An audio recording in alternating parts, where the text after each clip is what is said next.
La vidéo d'aujourd'hui s'adresse principalement aux futurs étudiants en territoire italien, des futurs étudiants africains, principalement camerounais, en territoire italien. Pourquoi est-ce que je décide de faire cette vidéo? Tout simplement parce que je constate un peu de lacunes, ou du moins c'est un peu de négligence. Qu'est-ce que je sous-entends par négligence? Ces personnes-là décident d'attendre les derniers moments pour se lancer dans la procédure, pour se lancer dans la documentation effective pour la demande de visa et qui à un moment donné se retrouvent un peu coincés. Si tu fais partie de ces futurs étudiants-là, alors reste jusqu'à la fin de cette vidéo et tu en ressortiras avec un plus.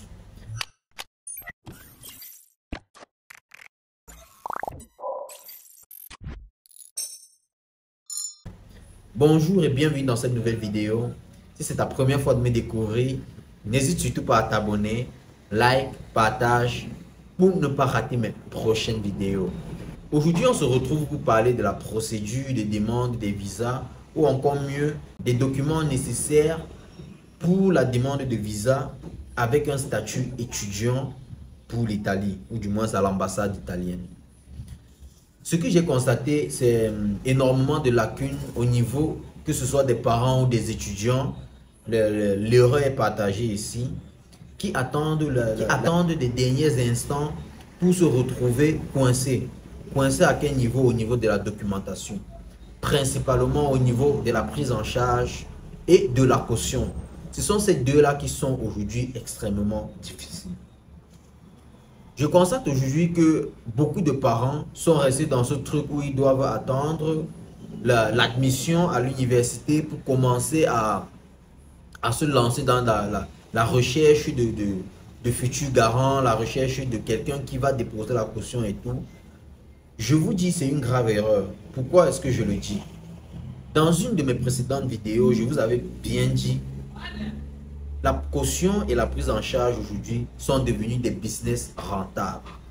Sont devenus des business rentables et des gens cherchent tout simplement à se faire de l'argent. Et vous allez vous retrouver à parler aux gens, à donner votre parole et votre confiance aux gens en leur disant, ok, j'ai mon enfant qui est en train de lancer sa procédure. Il va venir en Italie poursuivre ses études. Donc, est-ce que c'est possible que tu fasses sa prise en charge, que tu déposes sa caution? La personne dans un premier temps te dira oui. Et je suis actuellement en train de faire face à une situation pareille. La personne te dira oui. Et quand tu vas lui donner ta parole, ne restez pas sur cette parole. Si vous savez que votre enfant a déjà la TILS ou un diplôme de langue et tout, et qu'il est qu'il est plus ou moins dans ces conditions-là pour recevoir, du moins pour avoir une admission à l'université, l'ambassade fixe déjà le prix pour la caution, du moins sur le nombre d'argent qu'il faut dans un compte bancaire bloqué, l'AVI. Il faut directement, mais je vous dis directement, faire votre caution et faire votre prise en charge. Pourquoi est-ce que je suis en train de vous dire ça?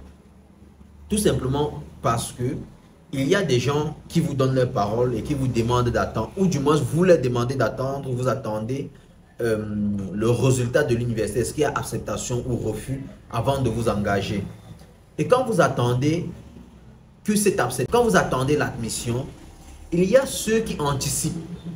Il y a ceux qui anticipent. Sachez que c'est devenu un business, tellement un business qu'aujourd'hui, il y a des réseaux. Des gens se parlent, des gens ont besoin, des gens cherchent.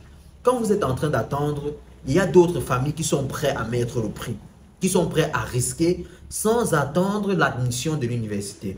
Ça, vous devez le comprendre. Donc, si vous arrivez dans ce cas de figure où vous décidez de patienter, et qu'une fois que l'admission sort, quand l'admission sort, je veux dire, vous avez déjà le feu au cul, si je peux me permettre, hein, excusez mon langage, vous êtes déjà sous pression parce qu'il faut tout monter dans les temps, pouvoir déposer à l'ambassade pour que l'enfant arrive en août, en septembre, pour pouvoir débuter les cours normalement. Vous êtes un peu dans ce truc de il faut vite faire. Et quand vous revenez vers la personne dont vous avez plus ou moins prénoté, la personne vous dira tout simplement, j'ai pris déjà en charge 2 personnes, j'ai déjà déposé la caution de 2 personnes, je ne suis plus dans les possibilités de le faire. Et je vous dis, c'est devenu un système, c'est devenu un business, c'est devenu presque une pyramide. Les gens se parlent, les gens communiquent entre elles. Et on va vous envoyer vers quelqu'un en vous disant, la personne a vraiment besoin, en dessous de tel prix, tu ne prends pas. Vous allez vous retrouver en train de payer 2 fois le prix de ce que vous auriez dû payer bien avant.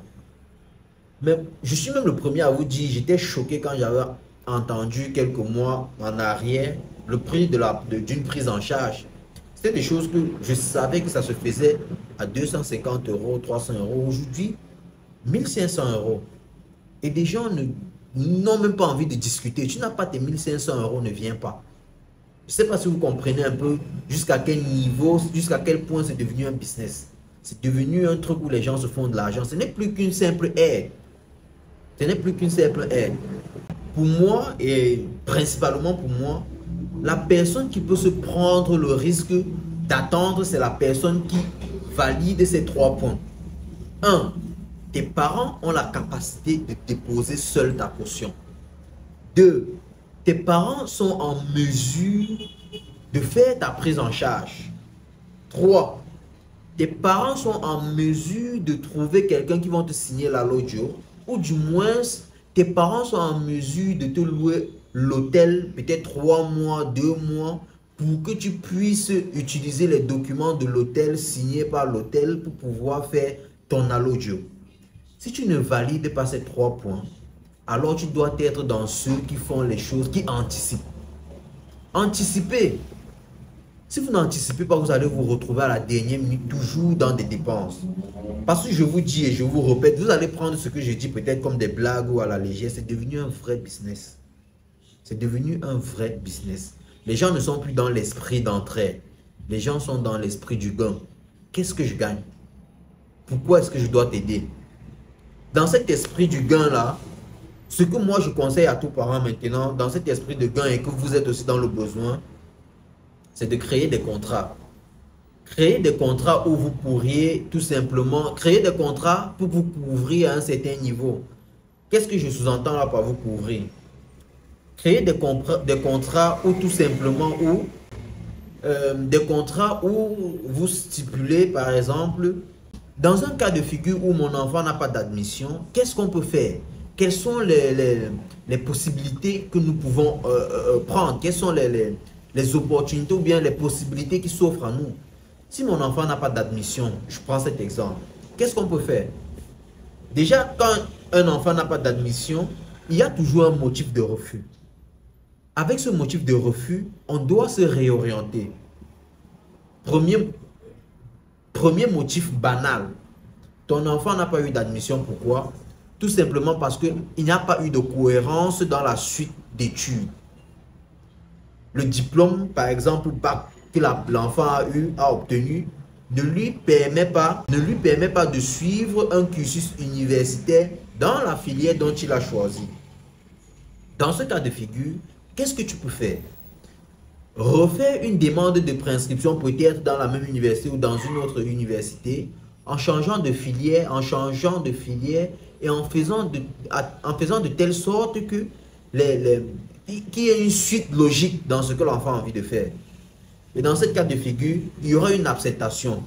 Quand vous faites une préinscription, si c'est dans la même université, envoyez les mails directement qui suivent. Comme ça, ils vont vous répondre directement dans les brefs délais parce qu'ils sauront au moins que vous étiez déjà là.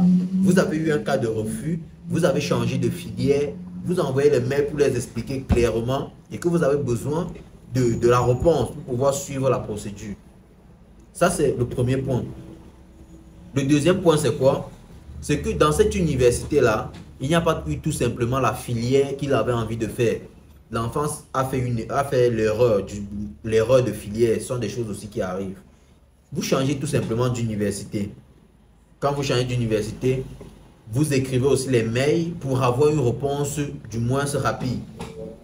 Vous écrivez pour avoir une réponse rapide. Ce sont des choses qui existent, ce sont des choses faisables. Et maintenant, si on vous répond c'est positif, la demande d'admission passe, les documents signés sont toujours considérés et l'argent versé reste l'argent versé. Je veux dire, Celui qui vous a pris en charge reste votre preneur en charge. Celui qui a déposé la caution reste valide. Maintenant, dans le second cas, l'enfant a eu refus. Vous vous découragez, vous dites peut-être on va attendre l'année qui suit pour pouvoir faire encore une demande. Qu'est-ce qui se passe? Dans ce contrat aussi, vous avez une clause qui doit stipuler que en cas de refus d'admission pour l'enfant, le parent doit être remboursé, c'est possible.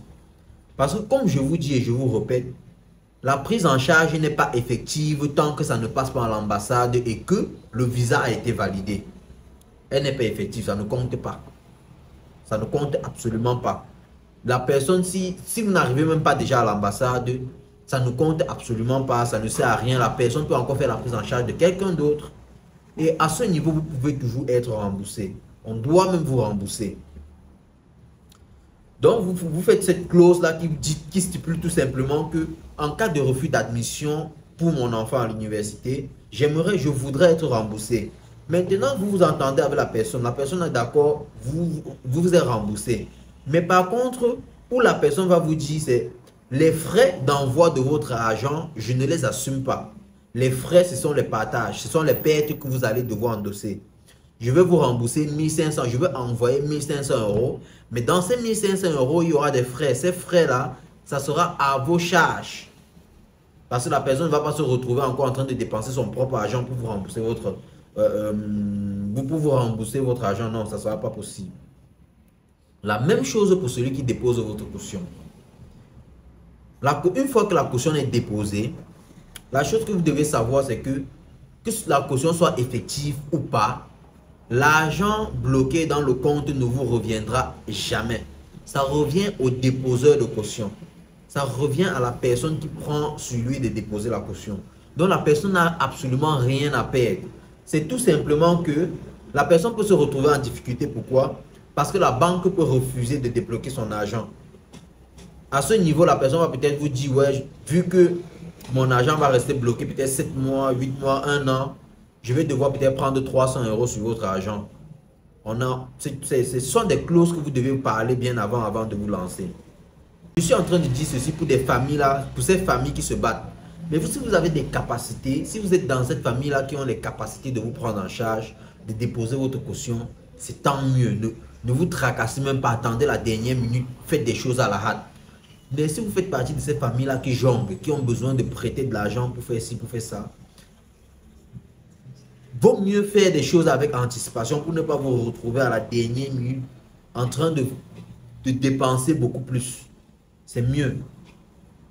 C'est mieux. Actuellement, il y a beaucoup de personnes qui sont en train de tomber dans ce piège de dernière minute. Vous allez vous retrouver en train de dépenser beaucoup plus, en train de donner beaucoup plus d'argent pour rien. Beaucoup plus d'argent pour rien. Et il faut savoir, parce que j'avais aussi créé un groupe où je vais encore remettre le lien de ce groupe-là, où on vous suivait dans vos demandes. On vous suivait, on vous expliquait. La chose que vous devez savoir aussi, c'est que la personne qui décide de vous prendre en charge ou de déposer votre caution doit aussi être responsable à son niveau. Et c'est quelque chose que vous n'allez jamais vraiment avoir le contrôle dessus. Je vous ai dit, c'est devenu, comme au début, je vous ai dit, c'est devenu un business. Et quand ça devient un business, il y a des sommes comme ça. Parfois, des gens sont tentés à faire 2, 3 prises en charge.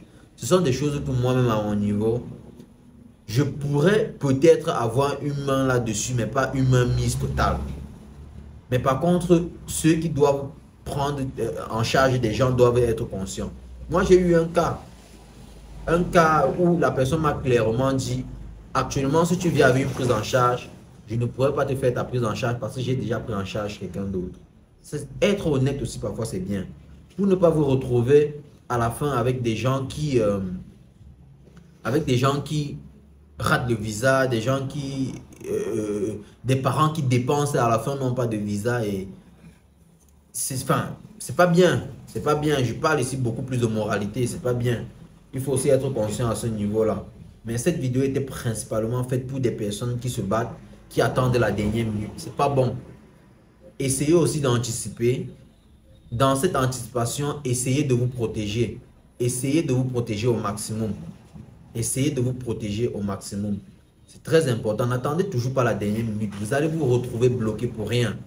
Et la dernière des choses que je tenais à vous dire, c'est que aujourd'hui aussi, au niveau de l'ambassade, les choses sont en train de devenir vraiment difficiles. Vous savez, il n'y a plus de préavis comme avant on le faisait. Il n'y a plus de préavis et tout. Prenez le soin de monter, de bien monter vos dossiers. Parce qu'une fois que ça entre à l'ambassade, il n'y a plus de préavis. Venez avec tes documents complétés. Si ça non, ça n'existe plus. C'est acceptation ou refus. Soit on accepte, soit on refuse. Prenez le temps, le soin de bien vérifier vos documents avant de les envoyer. Prenez le temps et le soin de bien les faire. J'espère que j'ai fait passer mon message et j'espère que vous avez écouté. Si ça vous a fait plaisir, n'hésitez surtout pas à vous abonner. Laissez-moi quelques commentaires, quelques questions. Je prendrai un réel plaisir à vous répondre. Et on se retrouve pour une prochaine vidéo. Ciao.